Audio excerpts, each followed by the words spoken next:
어떻게 해주세요 라고 뭐 하든지 그렇게 해야 되지 않을까요? 꼭 아무 말도 안 한 것처럼. 그럽니다. 6장 여호와께서 모세에게 이르시되 이제 내가 바로에게 하는 일을 네가 보리라. 강한 손으로 말미암아 바로가 그들을 보내리라. 강한 손으로 말미암아 바로가 그들을 그의 땅에서 쫓아내리라. 이렇게 얘기를 합니다. 그러면서 6장 2절 하나님이 모세에게 말씀하여 이르시되 나는 여호와이니라. 그러면서 내가 아브람과 이삭과 야곱에게 전능의 하나님으로 나타났으나 나의 이름을 여호와로는 그들에게 알리지 아니하였고, 이 말이 굉장히 의아해요. 그죠? 여호와라는 이름을 아브람과 이삭과 야곱에게는 알리지 아니하였다. 그러면은 아브람과 이삭과 야곱은 하나님을 안 불렀나요? 불렀죠. 물론 아도나이를 주님이라고 불렀겠죠. 이거를 우리가 생각할 때 하나님이란 사실을 알리지 않은 것으로 여호와로는 그들에게 알리지 아니하였고, 이 의미를 어떻게 알아야 되냐면요. 그들에게는 여호와가 우리가 아까 스스로 있는 자이고 그 이전 과거에도 있었고 지금도 있었고 미래에도 있고 영원히 있을 분이라는 그런 의미, 여호와의 이름의 그 의미를 알려주지 않았다라는 그런 뜻이에요. 하였고 4절 가나안 땅 곧 그들이 거류하는 땅을 그들에게 주기로 그들과 언약하였더니 이제 애굽 사람이 종으로 삼은 이스라엘 자손의 신음소리를 내가 듣고 나의 언약을 기억하노라. 여기도 또 기억한다라는 말씀을 하세요. 신은 이거는 바로 이제 출애굽기 2장 23절에서 24절의 그 상황을 그대로 지금 말씀하십니다. 그러면서 그러므로 이스라엘 자손에게 말하기를 나는 여호와라.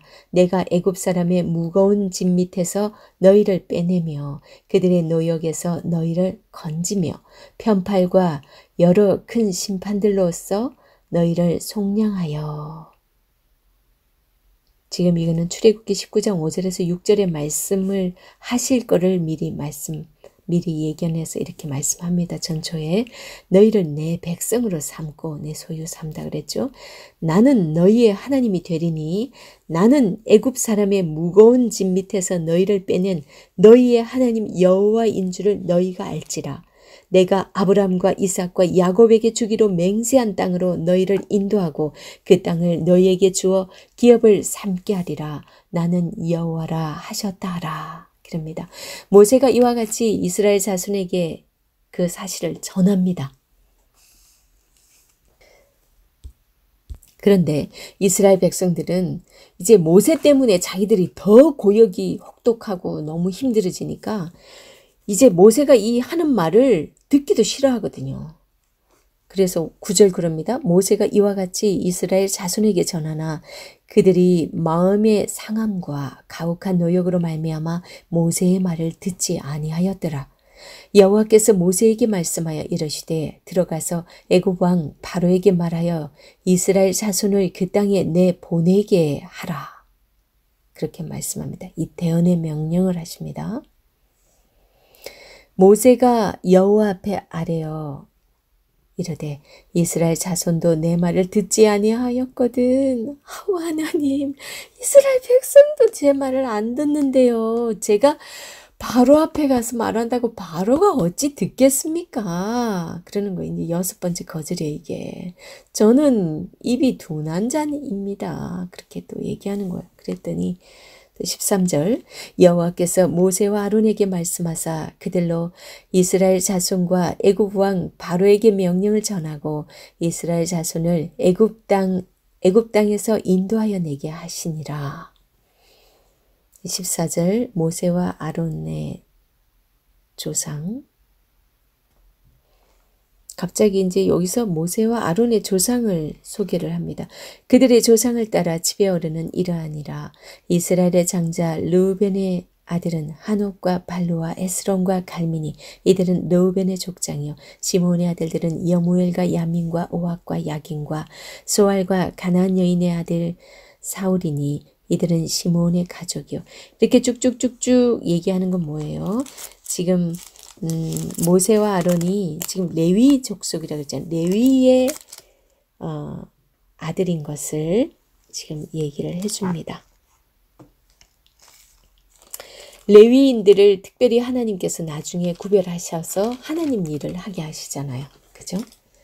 이게 모세가 레위인인 거예요. 그 다음에 이제 6장 28절에서 여호와께서 모세와 아론에게 명령을 하십니다. 뭐라고 하실까요? 봅니다. 여호와께서 애굽 땅에서 모세에게 말씀하시던 날에 여호와께서 모세에게 말씀하여 이르시되 나는 여호와라. 내가 네게 이르는 바를 너는 애굽 왕 바로에게 다 말하라. 모세가 여호와 앞에서 아뢰되 나는 입이 둔한 자이오니 바로가 어찌 나의 말을 들으리까? 7번째 거절이에요. 와, 7번은요.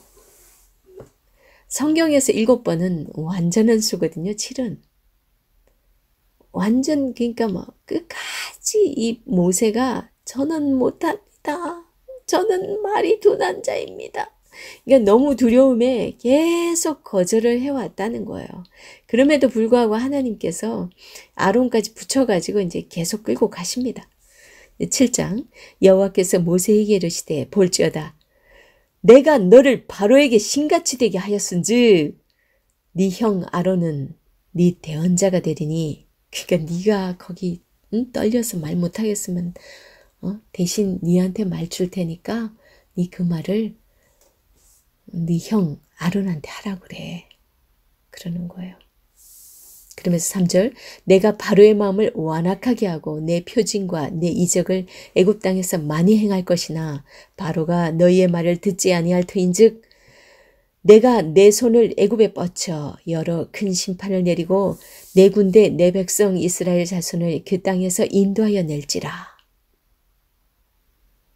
이거는 내 군대, 내 백성. 참 하나님께서 이제 여호수아서에서도 이 부분을 말씀하시거든요. 여호수아서 5장에서 보면 하나님의 군대 장관이 여호수아 앞에 나타나서 이미 하나님 진두지휘를 하시잖아요. 그죠? 그때 이미 하나님의 군대. 군대는 하나님이 정하면 되는 거라는 거 우리는 알 수 있습니다.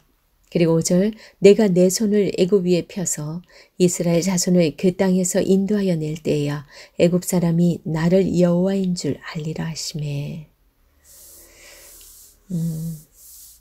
모세와 아론이 여호와께서 자기들에게 명령하신 대로 행하였더라. 그들이 바로에게 말할 때에 모세는 80세였고 아론은 83세였더라. 아까 7장 7절에 제가 나이가 나온다고 그랬어요. 80세 때 83세입니다. 그리고 이제 뱀이 된 아론의 지팡이.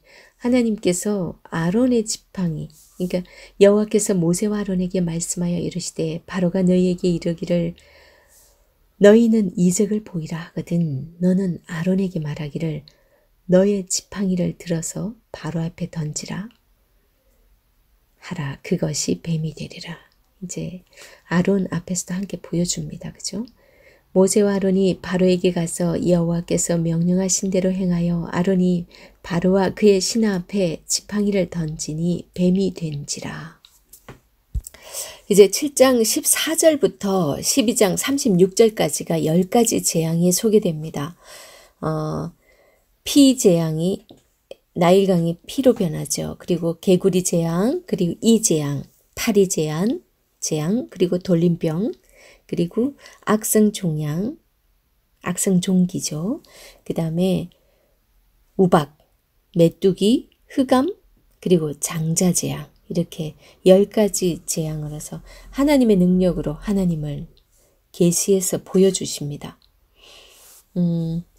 그래서 12장 37절부터가 이제 이스라엘 백성들이 그 애굽을 나오기 시작을 하죠. 이 10가지 재앙을 통해서요. 하나님께서 누구신지, 하나님께서 어떤 분이신지, 그들이 그토록 다 섬기고 있던 온갖 신들 다 하나님 손에서 하나님 마음대로 좌지우지하는 것을 보면서 하나님이 어떤 분인지 계시하는 역할을 하게 됩니다. 10가지 재앙으로 하나님을 계시하시는데 제일 피해를 많이 입은 건 이집트죠. 이집트 온 땅과 그리고 바로가 된통 당합니다. 그죠? 이런 사실을 책으로 기록하여 남겨야 할 필요가 있었던 거죠. 왜요? 이런 하나님께서 19장에서 세계가 다 내게 속하였나니 그러잖아요.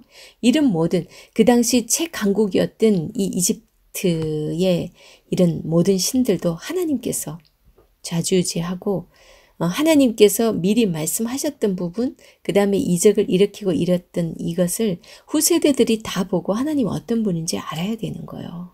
그래야 하나님의 말씀을 듣게 되겠죠. 그래서 이런 사실을 책으로 기록하여 남겨야 할 필요성을 이제 느끼게 되고, 이제 모세가 그 일을 기록으로 남기게 됩니다. 과거에 성경이 없었을 때는 하나님께서는 직접 천사의 모습으로 나타나기도 하셨고요. 어떤 때는 꿈으로도 역사하시기도 하셨습니다. 그런데 우리가 엘리야, 모세, 엘리사 시대 그 많은 기적들이 또 있었잖아요. 그렇게도 하시지만 지금 오늘날에는 가장 큰 계시가 이 성경입니다. 하나님의 말씀 성경이고, 누군가가 내가 계시를 받았다. 아직도 계시가 계속 내려오고 있다. 이 부분은 조금 우리가 생각을 많이 해봐야 될 것 같습니다. 일단은 가장 좋은 계시가 하나님의 말씀 성경입니다. 오늘날에는 우리에게 이제 예수 그리스도가 오셔서 이 땅에서 사역을 하시고 올라가서 내가 보혜사 성령을 너희에게 보내주시겠다 하셨잖아요. 그리고 하나님의 말씀, 이 성경이 기록되고 나서는 성령이 내 안에 오셔서 성령께서 이 말씀을 다 생각나게 하고 또 기억나게 하고 또 의미도 또 알게 하고 그런 거 성령을 보내주심으로 하나님을 계시하고 계시기 때문에 굳이 또 다른 누가 직통 계시를 받았다 이런 것들은 좀 의심해 봐야 할 것 같습니다.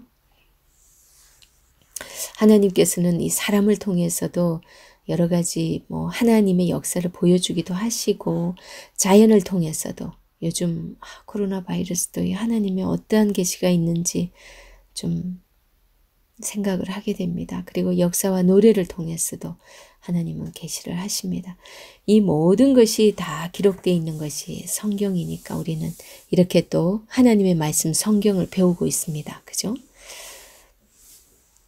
그리고 이 10가지 재앙에서 5째까지는요. 하나님께서 모세에게만 말씀을 하세요. 그런데 6째부터는 아론과 모세가 하나님께 함께 듣는 그런 형식으로 보여집니다.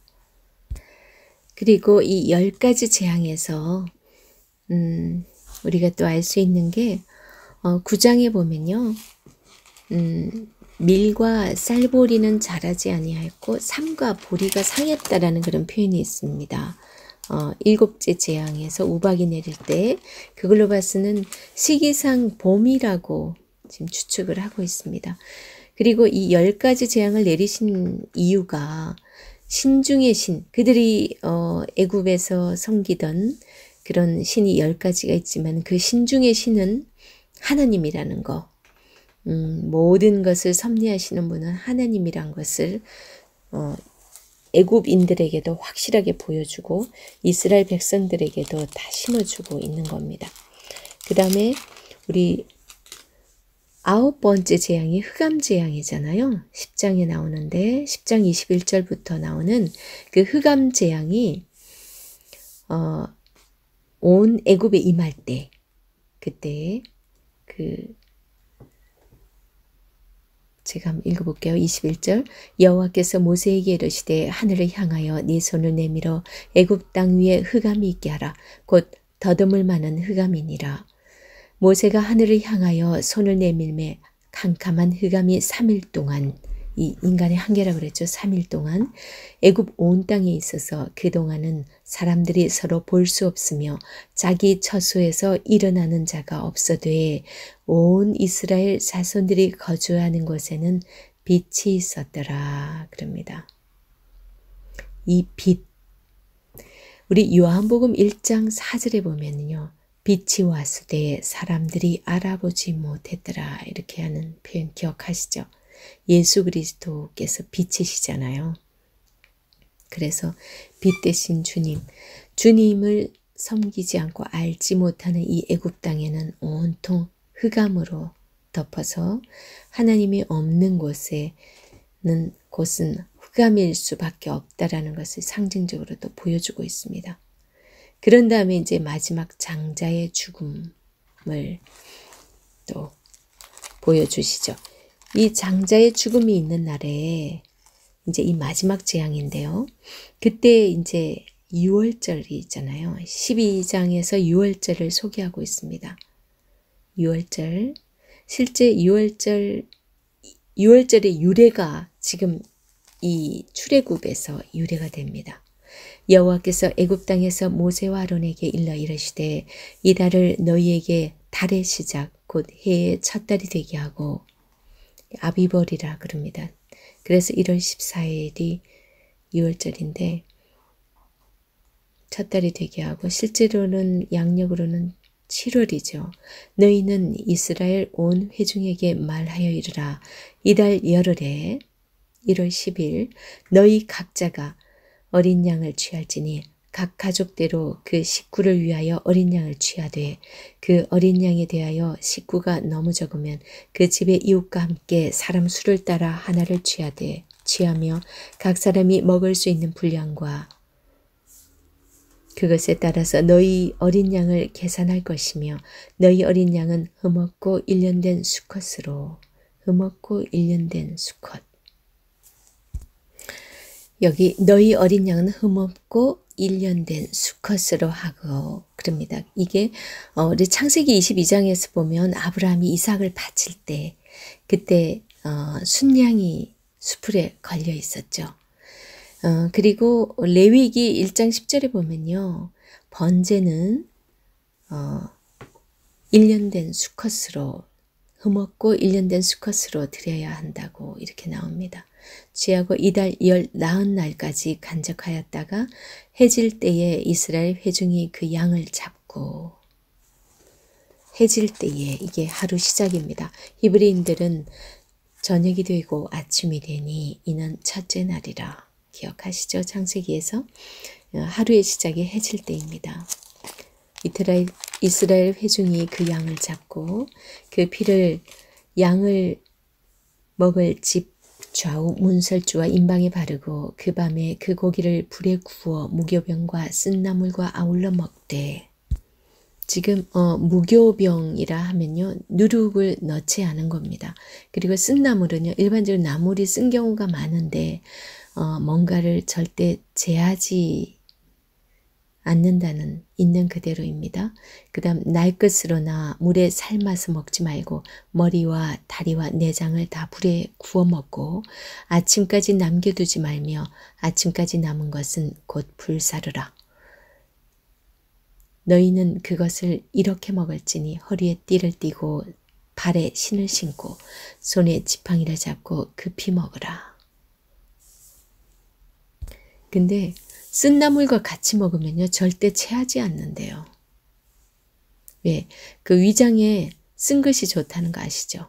급히 먹지만 절대 체하지 않는데 쓴 나물하고 같이 먹기 때문에 내가 그 밤에 애굽 땅에 두루다니며 사람이나 짐승을 막론하고 애굽 땅에 있는 모든 처음 난 것을 다 치고 애굽의 모든 신을 내가 심판하리라. 나는 여호와라. 내가 애굽 땅을 칠 때에 그 피가 너희가 사는 집에 있어서 너희를 위하여 표적이 될지라. 내가 피를 볼 때에 너희를 넘어가리니 이게 유월이에요. 넘어가다. pass over.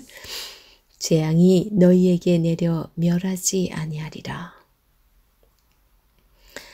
너희는 이날을 기념하여 여호와의 절기를 삼아 영원한 규례로 대대로 지킬지니라.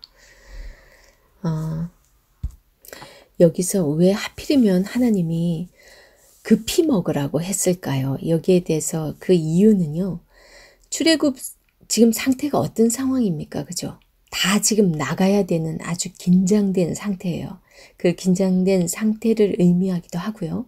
그리고 우리가 종되었던 이 세상에서 살고 있던 사람들이 구원을 얻어야 되는 일은 아주 급한 일이에요. 이제 해도 되고 저도 그게 아니에요. 정말 하나님께서는 그 급히 우리가 지금 출애굽하기를 원하세요. 6월절의 이 의미가 지금 우리가 여기서 가장 깊이 알아야 될 건 뭐냐면 예수 그리스도의 피가 발린 것을 죽음의 사자가 넘어가잖아요. 그죠? 자, 그러면은 피가 발리지 않은 것. 피가 있다라는 것은 누군가의 죽음이 대신 죽음이 있어야만이 이 피가 있죠. 물론 순념소를 잡았죠. 하지만 그 피가 이제 예수 그리스도의 피로 인하여서 우리가 구원을 얻게 되는 것을 지금 이 유월절을 통해서 예표를 해주고 있습니다. 그건 다 알고 계시죠? 그래서 우리 로마서 3장 25절에 보면요. 이런 표현이 있습니다. 이 예수를 하나님이 그의 피로써 믿음으로 말미암는 화목제물로 세우셨으니 이는 하나님께서 길이 참으시는 중에 전에 지은 죄를 간과하심으로 자기의 의로우심을 나타내려 하심이니 그럽니다. 예수 그리스도께서 우리의 죄를 화목제물로 다 그걸 갚아주셨기 때문에 그걸로 돌아가셨기 때문에 우리 죄를 간과 넘어가 주셨다라는 얘기예요. 이 6월절의 의미를 우리는 알고 있지만 다시 한번 새겼으면 좋겠습니다. 그러면서 이제 무교절 절기에 대한 말씀을 합니다. 너희는 이래 동안 무교병을 먹을지니 그 첫날에 누룩을 너희 집에서 제하라. 무릇 첫날부터 일곱째 날까지 유교병을 먹는 자는 이스라엘에서 끊어지리라. 누룩을 넣은 거죠. 뭔가 이스트나 다른 단 거 뭔가를 넣었을 때는 다 끊어지리랍니다. 너희에게 첫날에도 성회여 일곱째 날에도 성회가 되리니 너희는 이 두 날에는 아무 일도 하지 말고 각자의 먹을 것만 갖출 것이니라. 너희는 무교절을 지키라. 이날에 내가 너희 군대를 애굽 땅에서 인도하여 내었음이니라. 그러므로 너희가 영원한 규례로 삼아 대대로 이 날을 지킬지니라. 첫째 달 그달 19날 저녁부터 21일 저녁까지 너희는 무교병을 먹을 것이요. 14일부터 21일까지니까 7일 동안이죠. 이래 동안은 누룩이 너희 집에서 발견되지 아니하도록 하라.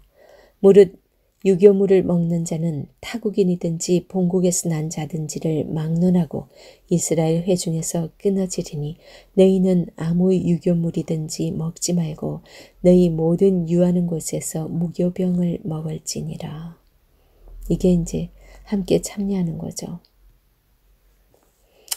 그러면서 첫 유월절을 이들이 지키게 됩니다. 모세가 이스라엘 모든 장로를 불러서 그들에게 이르되 너희는 나가서 너희의 가족대로 어린 양을 택하여 유월절 양으로 잡고 우슬초 묶음을 가져다가 그릇에 담은 피에 적셔서 그 피를 문인방과 좌우 설주에 뿌리고 아침까지 한 사람도 자기 집 문 밖에 나가지 말라. 앞에는 이제 하나님께서 말씀하셨고요.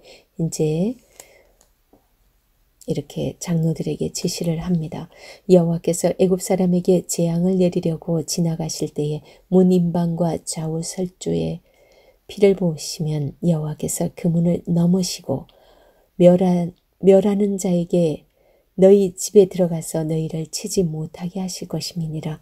너희는 이 일을 규례로 삼아 너희와 너희 자손이 영원히 지킬 것이니 너희는 여호와께서 허락하신 대로 너희에게 주시는 땅에 이를 때에 이 예식을 지킬 것이라. 이후에 너희의 자녀가 묻기를 이 예식이 무슨 뜻이냐 하거든 너희는 이르기를 이는 여호와의 유월절 제사라. 여호와께서 애굽 사람에게 재앙을 내리실 때에 애굽에 있는 이스라엘 자손의 집을 넘으사 우리의 집을 구원하셨느니라 하라. 하매 백성이 머리 숙여 경배하니라. 이스라엘 자손이 물러가서 그대로 행하되 여호와께서 모세와 아론에게 명령하신 대로 행하니라. 그래서 이제 29절에서 10번째 재앙으로 처음 난 것들이 이제 바로의 아이에서부터 모든 백성들, 짐승의 척것까지 싹 다 이제 애굽에 있는 모든 것들은 다 죽습니다. 그러니까 다 죽음이 있자 이제 이스라엘 자손이 모세의 말대로 하여 애굽 사람에게 은금 패물과 의복을 구하매 여호와께서 애굽 사람들에게 이게 35절입니다. 36절 여호와께서 애굽 사람들에게 이스라엘 백성에게 은혜를 입히게 하사 그들이 구한 대로 지금 이제 막 출애굽에서 나가려고 하는데 사람들이 막 주는 거예요. 주게 하심으로 그들이 애굽 사람의 물품을 취하였더라. 이게 이 역시도 약속이 응하게 하는 겁니다. 그리고 이제 이스라엘이 애굽 땅에서 나오는 게 37절부터 소개가 됩니다. 그래서 7장 14절에서 12장 36절까지가 10가지 재앙인데요. 10가지 재앙을 통해서 이들이 이제 다 그런 것들 은금 패물을 가지고 출애굽을 하는 이제 그 과정이 37절부터 소개가 되고 있습니다. 이제 여기까지 마무리를 하고 그 이후에 이제 애굽을 떠나서 어떻게 하나님께서 인도해서 나가시는지 그 일을 잠시 후에 살펴보도록 하겠습니다.